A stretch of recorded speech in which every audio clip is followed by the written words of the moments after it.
Estamos, hermanos, en el capítulo 2, versículo 9, en adelante del libro de Hebreos, y dice así: sin embargo, vemos a Jesús, quien por poco tiempo fue hecho menor que los ángeles, coronado de gloria y honra por el padecimiento de la muerte, para que por la gracia de Dios gustase la muerte por todos, porque le convenía a Dios, por causa de quien y por medio de quien todas las cosas existen, perfeccionar al autor de la salvación de ellos por medio de los padecimientos, para conducir a muchos hijos a la gloria. Pues tanto el que santifica como los que son santificados, todos provienen de uno. Por esta razón, Él no se avergüenza de llamarlos hermanos, diciendo: anunciaré a mis hermanos tu nombre, en medio de la congregación te alabaré. Y otra vez, yo pondré mi confianza en Él, y otra vez, he aquí yo y los hijos que Dios me dio. Por tanto, puesto que los hijos han participado de carne y sangre, de igual manera Él participó también de lo mismo, para destruir por medio de la muerte al que tenía el dominio sobre la muerte. Este es el diablo. Y para librar a los que por el temor de la muerte estaban toda la vida condenados a esclavitud. Porque ciertamente Él no tomó para sí a los ángeles, sino a la descendencia de Abraham. Por tanto, era preciso que en todo fuese hecho semejante a sus hermanos, a fin de ser un sumo sacerdote misericordioso y fiel en el servicio delante de Dios, para expiar los pecados del pueblo, porque en cuanto él mismo padeció siendo tentado, es poderoso para socorrer a los que son tentados. Amén. Hermanos, el pasaje que acabamos de leer de Hebreos es un pasaje que relata toda la vida de Jesús. Si ustedes se dan cuenta, porque en primer lugar, en los versículos anteriores, está relatando el Salmo 8, cuando David está en el campo. David era un pastor de ovejas y de muy temprano, de la edad que tienen las niñas aquí, entonces él tenía que ir al campo a cuidar las ovejas, ¿no? Y muchas veces le tocó quedarse en el campo. ¿A usted le ha tocado quedarse en el campo? Muchas veces, ¿no? Y en el campo pasa distinto que en la ciudad, porque el citadino casi no conoce las estrellas, pues, hermano. No es que todo es tan luminoso y ve una que otra estrella. En cambio, en el campo, hermanos, se ven miles de estrellas. Y eso es lo que veía David ahí cuidando las ovejas. Veía el cielo lleno de las estrellas, veía la luna, hermanos, y él tenía una meditación en su corazón. Él decía: ¿qué es el hombre para que te acuerdes de él? ¿Qué es el ser humano para que lo visites? Porque me imagino que él veía en el campo lo pequeño que él era, lo insignificante que él era frente a la maravilla de toda la creación, tanto terrenal como celestial. ¿Qué es el hombre? Y luego dice: le hiciste un poco menor que los ángeles y le coronaste de gloria y honor. Pero termina diciendo: pero todavía no vemos que todas las cosas le estén sujetas. Y entonces empieza nuestro versículo que leemos. Sin embargo, miren, empieza sin embargo. O sea, el hombre la raza humana y les muestra a ustedes el propósito con el cual Dios hizo al hombre. Lo hizo para que fuera Señor de todo. Pero cuando el hombre pecó, ese propósito nunca se cumplió, sino que el diablo le quitó ese derecho, esa autoridad. Cuando el diablo le dice a Jesús, todos estos reinos te daré si postrado me adorares, porque me han sido dados, el diablo estaba mintiendo. Porque el diablo es mentiroso a medias, hermano.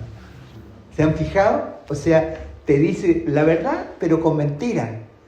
Era cierto que los reinos le pertenecían al diablo, pero no era cierto que le habían sido dados, sino que se los había arrebatado al hombre. ¿Se dan cuenta? Si postrado me adorares. Miren la propuesta que le hizo Jesús, Satanás. No, pero Jesús venció al diablo en todos los terrenos. En ese terreno, y durante 3 años y medio él sufrió el asedio de Satanás, hasta que en la cruz le dio la pedrada final. Y el Señor, al igual que David, bajó a los lugares más bajos de la tierra para cortarle la cabeza al diablo. Y cuando yo digo cortarle la cabeza, no me refiero físicamente, sino que le quitó la autoridad que a su vez el diablo le había quitado a Adán, que era el legítimo autoritario respecto a todas las cosas. Entonces Jesús, hermanos, le quitó ese señorío al diablo. Pero aquí dice, le hiciste un poco menor que los ángeles, quien por poco tiempo fue hecho menor que los ángeles. Cuando dice fue hecho poco menor que los ángeles, quiere decir que fue hombre. Pero ojo, Jesús es la segunda semilla. En la Biblia le llama el postrer Adán. O sea, fue verdadero hombre, pero no perteneció a la raza de Adán. Porque si hubiera pertenecido a la raza de Adán, no hubiera podido morir por nosotros. Él fue concebido por el Espíritu Santo en la matriz de María Virgen. Es una doctrina esencial del cristianismo, hermanos amados. Entonces Jesús fue hecho un poco menor que los ángeles. Toda su vida el Señor Jesús fue hombre. Nunca Él tomó su condición de Dios. Siempre Él fue hombre. Siendo Dios, Él siempre se negó a sí mismo a actuar como Dios. Satanás, la tentación del diablo era que Jesús hiciera algo independientemente del Padre, lo cual hubiera sido un pecado. ¿Se dan cuenta? Cuando Jesús tuvo hambre, 40 días y 40 noches de ayuno, ¿se acuerdan? Y el diablo le dice, si eres hijo de Dios, di que estas piedras se conviertan en pan. ¿Cuándo le dijo eso? ¿Cuando había comido mucho, cuando estaba saciado o cuando tenía hambre? ¿No? Así pasa con nosotros, ¿no? Que las pruebas nos vienen cuando lo necesitamos. La situación es que, y el diablo dice, sálvate, sálvate. ¿Ha escuchado usted esa voz? Sálvate. Como Israel ese día cuando no tenía agua en el desierto. En ese desierto hacen 50 grados de temperatura en el día. Sin agua era una muerte segura. E Israel se va contra Moisés y le dice, nos trajiste tú acá. Y hace una pregunta, ¿está Dios con nosotros? Esa pregunta le dolió tanto a Dios, hermano Leo. Y se acuerda entre los salmos, lo vuelvo a repetir, la rebelión de Meriba, me tentaron en el desierto, me tentaron. Miren lo que dice, me tentaron. Y ¿saben? En nuestras vidas pasa lo mismo. Cuando tú tienes una situación aflictiva, tú no ves que Dios está en medio tuyo y uno empieza a buscar la salida. ¿cómo me deshago de este hombre? ¿Cómo me deshago de esta mujer? ¿Cómo me deshago de este problema? ¿Cómo me deshago de mis hermanos? Y sin decirlo, hacemos la misma pregunta. ¿Está Dios con nosotros? ¿Sabes por qué buscamos esa salida? Porque no creemos que está Dios con nosotros. Y el creyente no se humilla para decir, Señor, si tú no lo haces, yo no podré hacerlo. Si tú no lo haces, yo no podré hacerlo. Hay cosas que superan nuestra fuerza. Hace un tiempo atrás, hermanos, llegó a nuestra congregación una mujer, me imagino yo, unos 36 años, 35 años, y ella tenía un dolor muy grande por su padre. Había vivido, el padre era un trabajador, un hombre de mucho trabajo y alcohólico. Y ella había hecho todo por su padre para sacarlo del alcohol, sacarlo de lo que es el alcohol. Sé que a ustedes no les pasa eso, pero a esta hermana le pasaba que su padre era alcohólico, lo había llevado a centro de rehabilitación, había gastado, ella era un sufrimiento y un clamor delante de Dios. Y un día él aceptó acompañar a la hermana a la congregación. Y ese día él venía con los efectos del alcohol, tiritando, tiritaban sus manos, su cara. Y los hermanos oraron por él. En el instante se le quitaron los tiritones. Y ese hombre hace un año que no bebe. Y él dice, no tengo ganas, no puedo beber. El Señor lo sanó así. Es así cuando nosotros recurrimos al Señor, hermano. Y cuando no recurrimos al Señor, le echamos la culpa a Moisés. ¿Usted le echaba la culpa a Moisés? No, el hermano Luis fue el que nos trajo hasta aquí. El pastor Carlos fue el cómplice.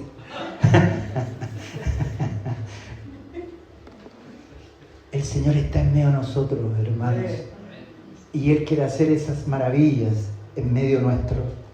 Pero el Señor Jesús nunca tomó el camino lateral. Siempre de su boca y de sus acciones estaba el Padre. Jesús es la palabra de Dios. Nunca Jesús dijo una palabra de Él mismo, de su alma. Nunca Él hizo algo porque tengo ganas de hacerlo, sino que siempre salió de su boca la voluntad de Dios y salió de sus acciones. La voluntad fue perfecto y caminó entre nosotros, hermanos. El Señor hizo lo contrario de Adán. ¿Qué hizo Adán? Desobedeció. Algunos piensan que poca cosa hizo Adán. Lo hallan pequeñito el pecado de Adán y dicen, mire,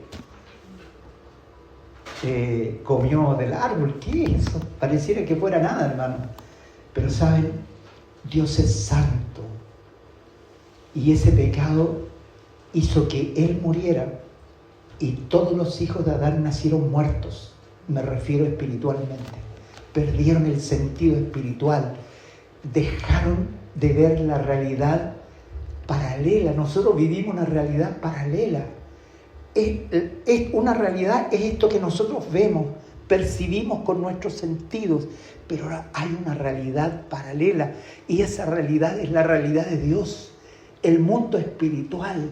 Nosotros podemos tener comunión con Dios, podemos tener comunión con las cosas de Dios que van a nuestro lado. Podemos ver aquellas cosas que el mundo no puede ver. Así nos ha sido dado. Cuando un creyente nace de nuevo, empieza a percibir las cosas que el mundo no puede percibir.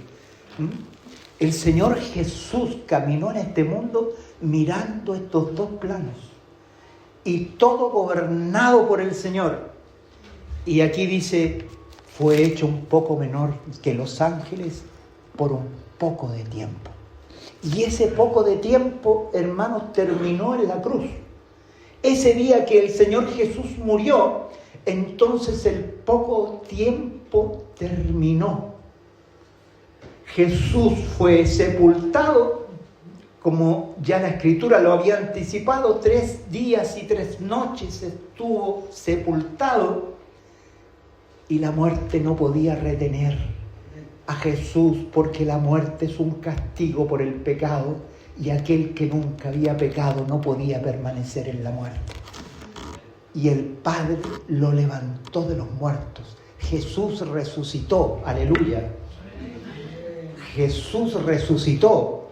Luego de haber quitado la autoridad del diablo, Jesús resucitó. Venía con la autoridad.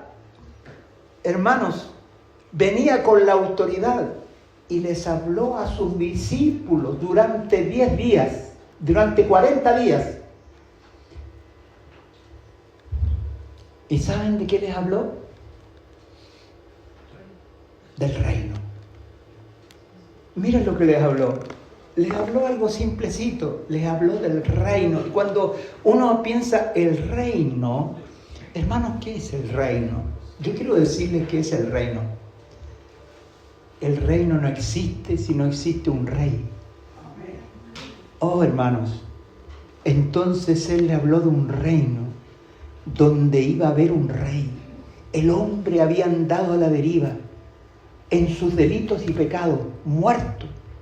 Pero cuando Dios levantó un rey, entonces ahora nosotros tenemos un rey. Hace muchos años atrás nosotros cantábamos en nuestras iglesias una canción que dice, yo tengo un rey. Algunos más antiguos, no más viejos, no se enojen. Algunos más antiguos se acordarán, yo tengo un rey. Yo tengo un rey que me salvó. Y cada día cuida de mí. Yo tengo un rey que me salvó. Hoy, y esa es nuestra realidad. Cuando Jesús se levantó de los muertos, hermanos, Dios había creado una nueva raza.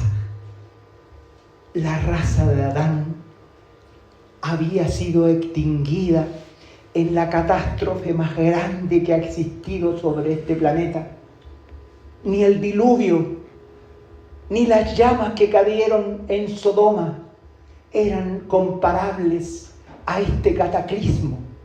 ¿Saben cuándo sucedió el cataclismo? El cataclismo se produjo cuando Jesús estaba clavado de esa cruz, porque en esa cruz el Señor llevaba la raza de Adán, y en esa cruz llevaba todo lo que Dios había puesto bajo la raza de Adán. Había puesto toda la creación. En estos días ustedes ven que los bosques se queman como nunca antes. Ustedes ven como en todo el mundo temporales que arrasan y que matan. Ustedes ven cómo hay terremotos que destruyen. Y la Biblia dice algo sobre esto. Dice que la creación está en dolores de parto. Hasta que los hijos de Dios se manifiesten. La creación quiere desvestirse, hermanos, de mortandad. Cuando Dios hizo el universo, lo hizo eterno, y el pecado lo hizo intrascendente, lo hizo que pereciera. Pero la creación anhela ser revestida de eternidad, y mientras se manifiesta... ¿Cómo son los dolores de parto? Yo les voy a explicar a las hermanas cómo son los dolores. No, hermanas. Hermanos, eso es lo que pasa con la creación. Esos dolores de parto, esas convulsiones son porque el día del Señor se acerca y la creación quiere vestirse de eternidad. Como dice la palabra, dice que los cielos se van a quitar la vestidura y se van a poner una vestidura nueva. Hermanos, toda la creación fue terminada en la cruz. Este fue el cataclismo más grande, se terminó. ¿Qué pasó con la vieja criatura? ¿Qué pasó con el mundo creado? El mundo en Adán, el mundo creado por Dios, fue juzgado en la cruz, hermanos, y a los ojos de Dios se terminó. Y Dios hizo una nueva criatura, es una nueva creación. Dios hizo una nueva creación. De modo que si alguno está en Cristo, nueva criatura es. Y el libro de Gálatas dice, en Cristo Jesús no vale la circuncisión ni la incircuncisión, sino una nueva creación. Y a todos los que andan conforme a esta regla, gracia y paz. ¿Cuál es la regla para la iglesia? La regla para la iglesia, hermanos, es este hombre que salió de la tumba, que la tumba no lo pudo retener, que se levantó y es el primogénito entre muchos hermanos. Bendito es el Señor, hermanos. Este que se levantó de la tumba es el primero. Y miren lo que sucedió. Cuando Jesús se levantó, el primero. Por eso la Escritura dice el postrer Adán. Se refiere que hay otro Adán. Este Adán es Jesús. Hermanos amados. Y cuando este Jesús, después de 40 días haberle hablado a sus discípulos, de pronto estaba ahí el hermano Leo con Jesús hablando, y de pronto empezó a elevarse. Y el hermano Leo abrió los ojos, ¿no es cierto? Y Jesús se levantó hasta que una nube lo sacó de su vista. ¿Saben por qué digo el hermano Leo? Porque esos hombres que fueron testigos eran como el hermano Leo. Eran pescadores, eran hombres de trabajo como el hermano. Y como los que estamos aquí. Ellos fueron testigos de eso. Y Jesús se levantó hasta que ellos no lo pudieran ver. Pero la Biblia nos relata el trayecto del Señor. ¿Alguna vez ustedes han leído el Salmo 24, hermano? Yo quiero leerlo completo para gozo de la iglesia. Miren lo que dice el Salmo 24. Salmo de David. ¿Quién escribió este salmo? David. Y empieza diciendo así: del Señor es la tierra y su plenitud. ¿Tiene derecho Dios a decir que la tierra es de Él? Sí. Por supuesto. ¿Por qué? Porque Él la creó y la creó para su gloria. El mundo y los que lo habitan. La tierra y su plenitud, el mundo, ¿y quiénes lo habitan? Nosotros, los animales del campo, todos. Y aquí dice que es del Señor. Y luego dice, porque Él fundó sobre los mares y los afirmó sobre los ríos. Y luego, miren, hace una pregunta, hermana Carmencita, mire aquí hace una pregunta. Dice, ¿quién subirá al monte del Señor? Mira lo que dice. ¿Quién subirá al monte del Señor? ¿Quién permanecerá en su lugar santo? Miren, dice dos preguntas. ¿Quién subirá al monte del Señor? ¿Y quién permanecerá en su lugar santo? Y yo quiero decirles algo respecto a esto, hermanos.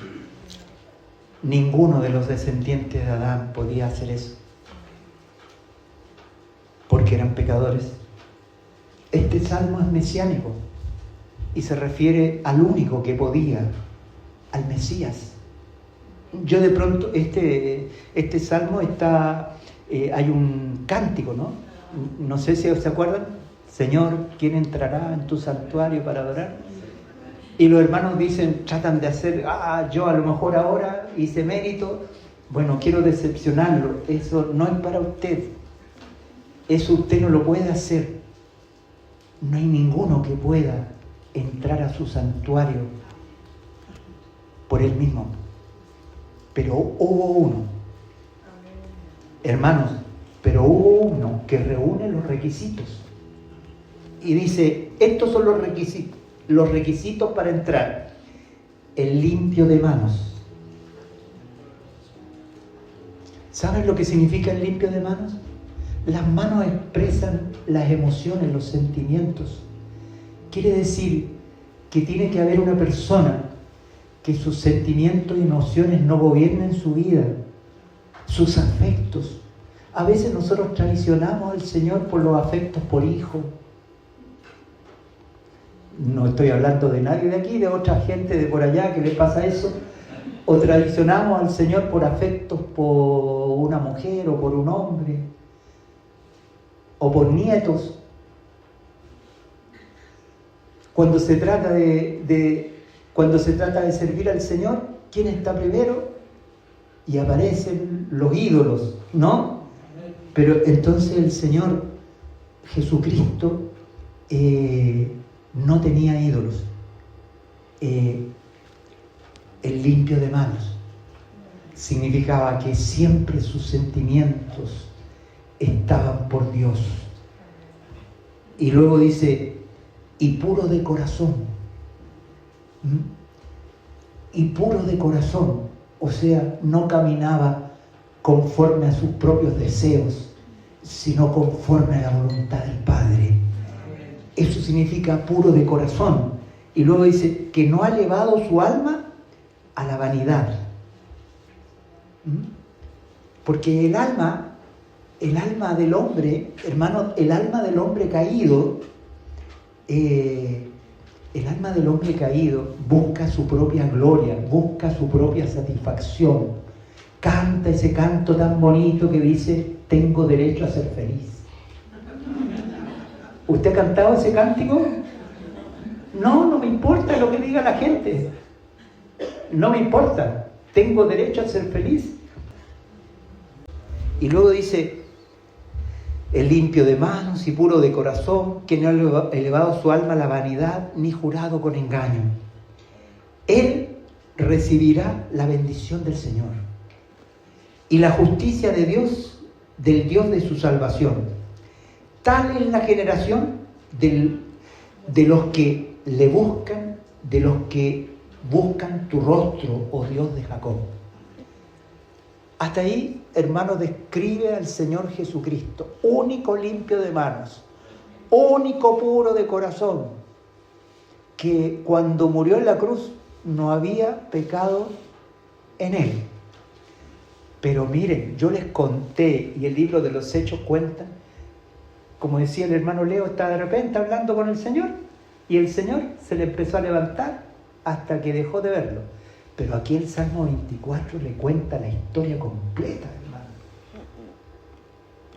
¿Se las leo o no se las leo? Aquí para que ustedes sepan lo que pasó cuando Jesús salió de la vista de los apóstoles. Y dice así, versículo 7, levantad, oh puertas, vuestras cabezas. Levantaos, oh puertas eternas, y entrará el Rey de Gloria. Oh, hermanos, hay unas puertas entre el segundo y tercer cielo. Son las puertas donde habita Dios, donde está el trono de Dios, donde al hombre no se le permitía entrar desde el Edén. Los ángeles le habían cerrado el camino al verdadero lugar santísimo que es el cielo, es el trono de Dios. Pero aquí, hermanos, se están abriendo las puertas del cielo. Y mire lo que dice: levantado puertas eternas y entrará el Rey de Gloria.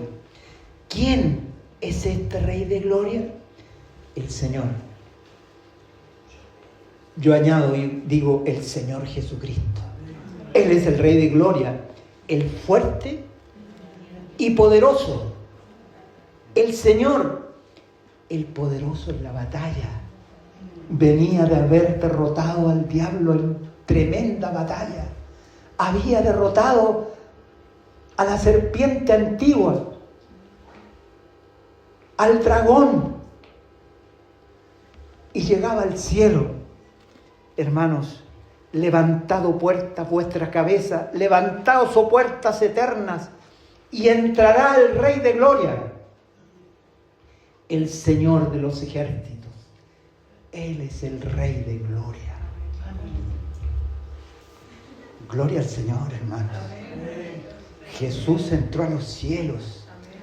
Se abrieron las puertas eternas y Dios le habló a Jesús y le dijo: siéntate a mi diestra hasta que ponga a todos tus enemigos por estrado de tus pies. Esta nueva criatura, hermanos, entró al cielo y el Padre hizo algo que ningún hombre había podido hacer. Porque los sacerdotes, los sumos sacerdotes judíos entraban una vez al año al lugar santísimo terrenal, no al celestial, y no se podían sentar. ¿Saben por qué no se podían sentar? Porque la obra no estaba concluida. Después moría él, tenía que venir otro y otro y otro. Y pasaron muchos ahí, pero ninguno se podía sentar. Pero cuando Jesús murió en la cruz, Él pronunció unas palabras maravillosas.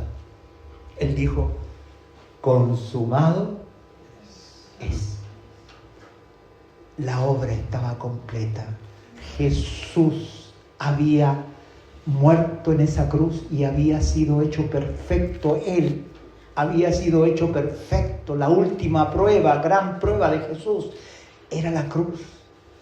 Pero además de eso, había alcanzado eterna salvación para los que creen. Entonces el Señor Jesús entró al lugar santísimo, prohibido hasta ese momento para el hombre. Entró Él a los cielos y se sentó en los cielos. Gloria a Dios. Miren lo que sucedió. ¿Y saben lo que sucedió cuando Jesús murió en la cruz? El libro de Hebreos dice algo maravilloso. Dice que el cuerpo de Cristo era como el velo. Que el verdadero velo que separaba el lugar santo del santísimo era el cuerpo de Jesús. Y cuando Jesús murió, hermanos, cuando Jesús murió, el velo del templo se rasgó de arriba abajo, queriendo decir de esta manera que nuestro precursor, el Señor Jesús, entró a los cielos y nos abrió un camino nuevo y vivo. Hoy día la iglesia tiene comunión con el Padre porque nuestra cabeza, nuestro Señor está en los cielos y todo lo que nosotros tenemos es a causa de Cristo. Cuando nosotros nos miramos a nosotros mismos y pensamos: qué lejos estoy. Y yo te quiero decir, ¿sabes lo que te hace decir eso? La incredulidad. Porque te miras a ti mismo. La salvación y la vida en la fe no es mirarme a mí mismo, sino es mirar a mi Señor que está en los cielos. Y yo por Él he alcanzado justicia y plena salvación. Nuestra salvación ha provisto de que uno entró a los cielos. Hermano, nuestro Señor entró a los cielos y nos hizo entrar a nosotros. Alguno dirá: ¿no estará exagerando el hermano? Bueno, veamos la exageración del apóstol Pablo. Yo quiero mostrarle cómo el apóstol Pablo era un exagerado. Y entonces, junto conmigo, les quiero leer lo que dice el apóstol Pablo respecto a esta situación. Dice: en cuanto a vosotros, mire lo que dice, en cuanto a vosotros, ¿de quién está hablando? De ustedes. O más bien dicho, de nosotros, ¿ya? Dice: en cuanto a vosotros, estabais muertos en vuestros delitos y pecados. Esa era nuestra condición. Muertos en delitos y pecados. En los cuales anduviste y en otro tiempo, conforme a la corriente de este mundo y al príncipe de la potestad del aire. ¿Quién es este príncipe de la potestad del aire? Satanás, ¿no es cierto? Y luego dice, el espíritu que ahora actúa en los hijos de desobediencia. ¿Quién actúa en las personas para que no crean en el Evangelio? El espíritu del diablo. Y luego dice, en otro tiempo, todos nosotros vivimos entre ellos, en las pasiones de nuestra carne, haciendo la voluntad de la carne y de la mente, y por naturaleza éramos hijos de ira, como los demás. O sea, estábamos sujetos a la ira de Dios. Nuestra alma seguía en la canción favorita, tengo derecho a ser feliz, nuestros propios deseos, nuestros propios pensamientos. Y aquí en el versículo 4, un pero glorioso. Qué hermosos son los peros en la Biblia, hermanos. Hay muchos, maravillosos. Aquí hay uno, dice, pero Dios, que es rico en misericordia, a causa de su gran amor con que nos amó. ¿A causa de qué? ¿A causa de qué? A causa de que no, la hermana Carmencita cocina tan rico y es tan acogedora. No, hermana Carmencita, lamentablemente ninguno de vuestros méritos podía producir esto, sino que dice, es solamente quien es rico en misericordia a causa de su gran amor con que nos amó. ¿Cuándo me amó el Señor? El Señor me empezó a amar cuando yo me arrepentí y empecé a andar en eso quisiera, pero quiero decir que eso no es así. El Señor me amó cuando, como dice el canto, ¿no? Hay un hermano que canta una canción que dice que Dios me amó cuando nadie me quiso amar. El Señor nos amó cuando éramos viles pecadores. Parecíamos puerco espín, no teníamos por dónde, no teníamos agarradero. ¿Por dónde lo agarro? No teníamos ningún agarradero. Y el Señor nos amó, hermano. Así es Dios. Nos conoció y nos amó. Y luego dice, pero Dios, que es rico en misericordia a causa de su gran amor con que nos amó, aun estando nosotros muertos en delitos, ahí nos amó, nos dio vida juntamente con Cristo.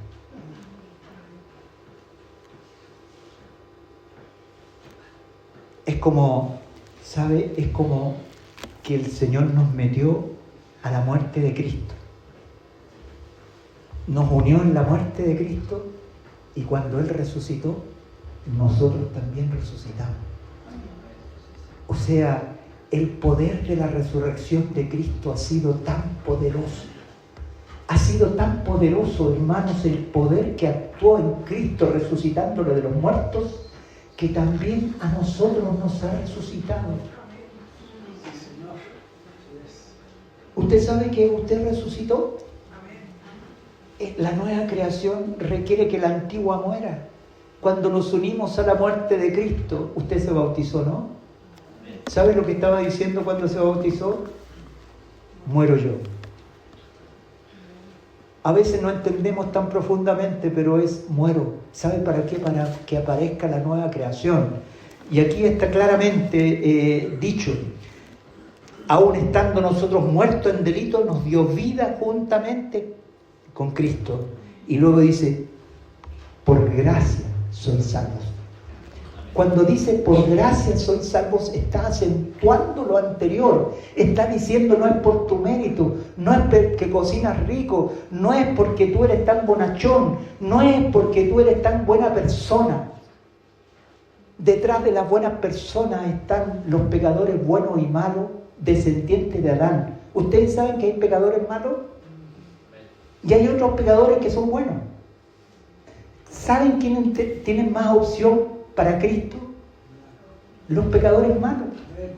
¿Saben por qué? Porque los pecadores malos saben que son malos, Pero los buenos dicen, me escondo, no, yo soy una buena persona, un buen ciudadano, no le hago mal daño, no le hago daño a nadie, no he matado a nadie, no le he robado a nadie.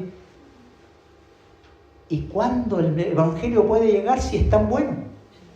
No necesita a Cristo.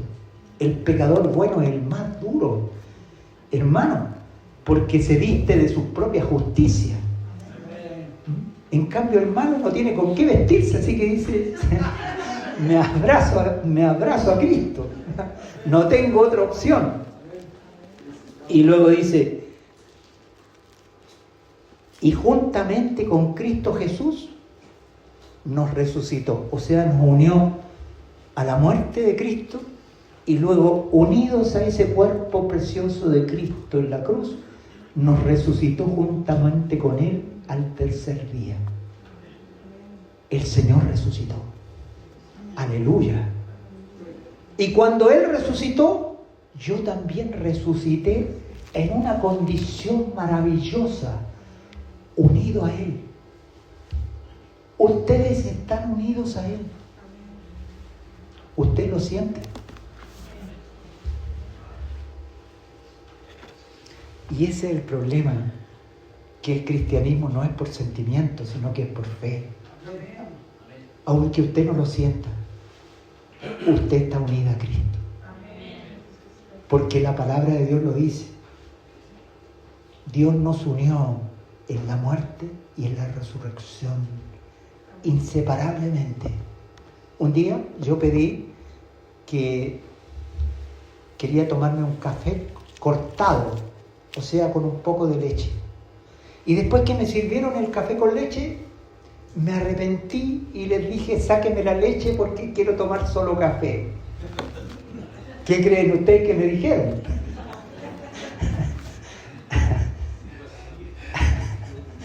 Casi me echaron por ver. Es así nuestra realidad. Nosotros estamos unidos a Cristo como el café con leche. Y estamos unidos para siempre. ¿Qué indica eso? Y a veces no lo sentimos.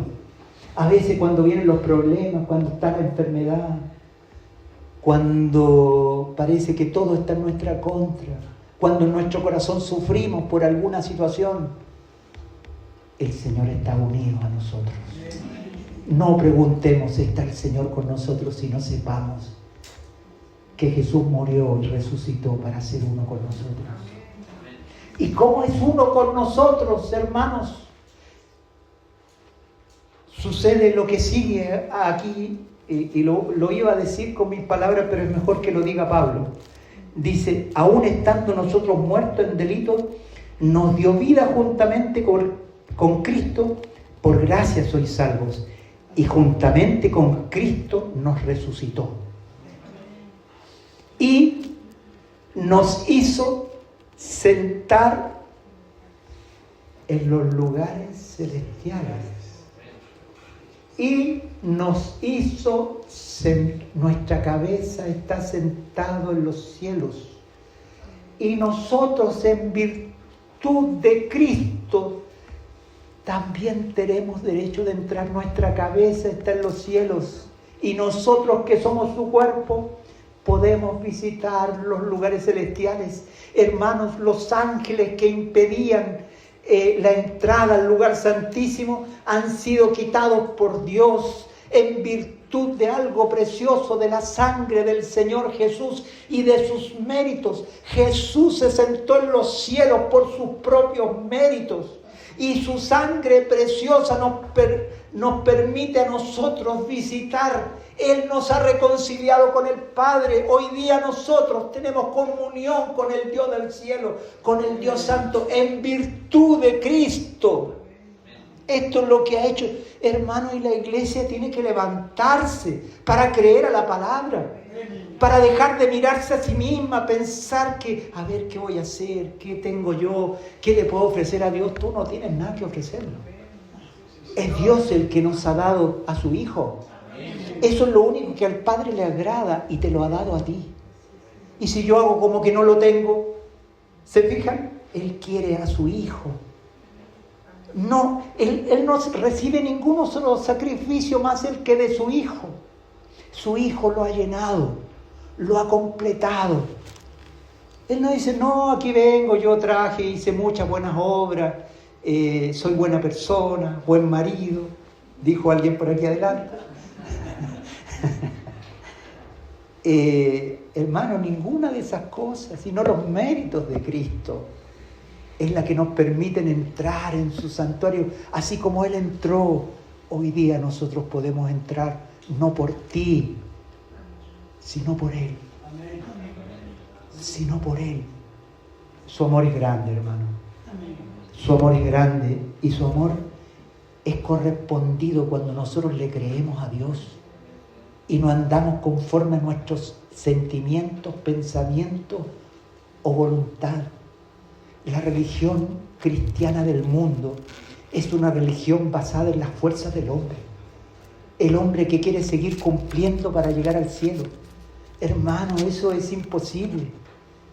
Cristo ha abierto un camino nuevo y vivo y nos ha pedido a nosotros, hombres iguales que los apóstoles, con las mismas pasiones, nos ha permitido entrar al lugar santísimo por la obra preciosa de Cristo.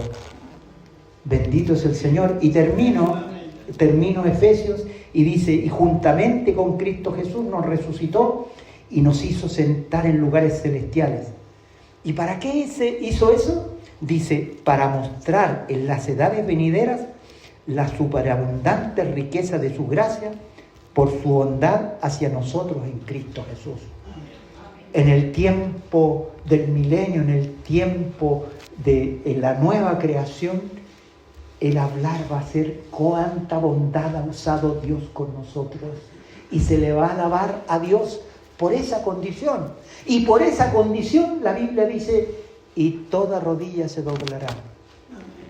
Y toda lengua confesará que Jesús es el Señor. Bendito es su nombre. Un día, como las aguas cubren el mar, la tierra se va a llenar de su gloria. Lo extraño va a ser el pecado y lo común va a ser la devoción y la piedad, queridos hermanos. Pero todo esto nos ha venido por Cristo. Y termina diciendo, porque por gracia sois salvos por medio de la fe, y esto no de vosotros, pues es don de Dios. Bendito es su nombre para siempre.